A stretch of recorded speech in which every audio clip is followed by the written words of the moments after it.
All right, Chrissy, you ready? She's like, I'm ready, Mom. Miss Willow, you ready? All right, let's do this. Hello, and welcome back to Women for Wealth. So today I want to talk about some financial wisdom that we can take from Proverbs. Today we're diving into powerful, practical, and some long overdue practices from the Book of Proverbs. Proverbs has been around thousands of years. The wisdom, though, can seem like it was written for us today in this moment. Dealing with inflation, rising costs, uncertainty, and all the financial noise swirling around us, we can definitely use some assistance. Why does Proverbs still matter today? Proverbs isn't just ancient advice. It's wise decision making, self-control, stewardship, patience, and planning. The exact thing most people struggle with in their financial life. But the truth is, wisdom doesn't expire. We can still use that wisdom today.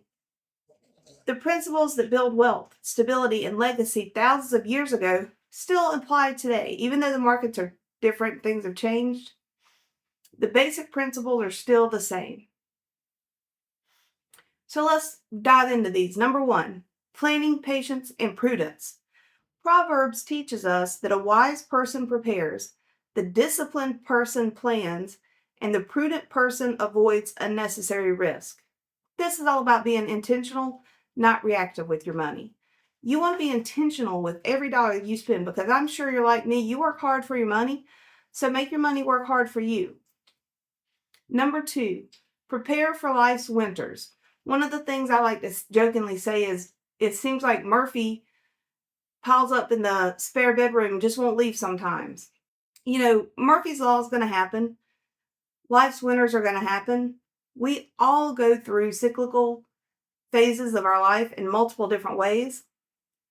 And we all have financial winters.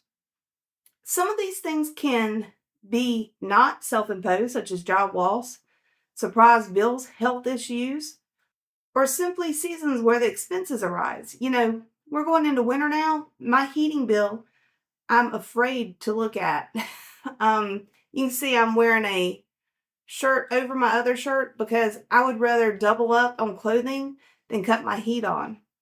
So that's something you can take away. Winters are going to happen, so prepare. Don't let them freak you out. Don't let them stress you out. Say, you know what? They happen, but I'm prepared. Winter isn't scary when you prepare for it. Savings, insurance, emergency funds, those aren't fear-based. Those are wisdom-based. Those are things that you should consider adding into your financial plan. Number three, balancing contentment today with security tomorrow. Y'all, this is a tough one. This is about adulting. This is about the ability to delay pleasure. And let's be honest, everybody wants to enjoy life and have fun, but don't let today sacrifice your future. Keep your plan, work your plan, and make sure that you have health and wealth when you get older. Take away all that uncertainty, take away all that doubt, take away all that fear, take away all that anxiety. Contentment today, be happy and satisfied. It's Thanksgiving week. Thanksgiving is all about being grateful and thankful for what you have in your life. Thank God for everything that He's allowed you to be a steward of, and be the best steward of whatever He's allotted you in your life. Number four, reducing debt and living within your means. Debt steals options, debt steals peace, debt steals legacy. Proverbs reminds us that the borrower is slave to the lender. Let's break that cycle and bring about freedom. You don't want to be a slave to someone else. You want to be free. So live within your means, pay off your debt. It's not punishment, it's empowerment. Once you get to a point where the things that you have to pay out every month are a lot less than what you make every month, then you're going to be able to take that money and buy assets that are going to give you dividends and going to give you returns. And you're just going to have the most wealthy, wonderful life ever. And I know you can. I'm excited for you. You can do this. Number five, building a legacy for the next generation.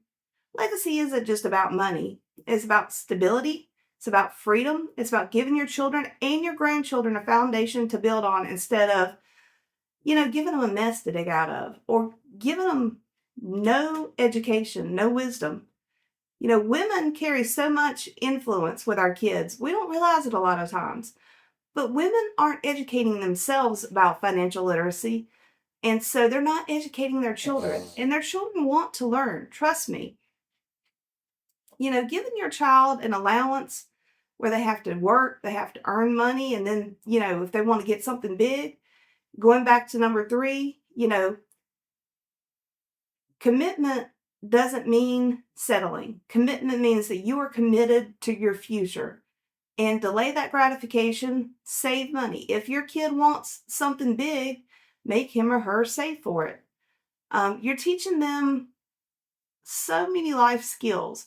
You're teaching them to be content with what they've got today, be grateful and thankful when they're able to save and buy what they want. And then they're going to take better care of it. They're going to really have a lot of sense of pride. They did it. Final thoughts. Whether you're near retirement or just trying to save and get your financial life organized, timeless principles still work. And when we apply them, we need to apply them consistently, intentionally, and with purpose. When you do that, everything's going to change for you. And you don't need to be perfect. You don't need to never splurge. Just be wise and be educated and have a intent of what you do with your money. If you enjoyed this, please let me know. Leave a comment below. Let me know, if there's anything else you would like me to talk about. Again, I take topics from individuals, I'll research them, and I'll take notes so I make sure I hit everything that I think it would be beneficial for you to hear. So let me know down below. What do you think? Is this a format you like? Do you want me to change it up? Is there a subject or a topic you want me to talk about? Let me know, and I look forward to the conversation in the comments below.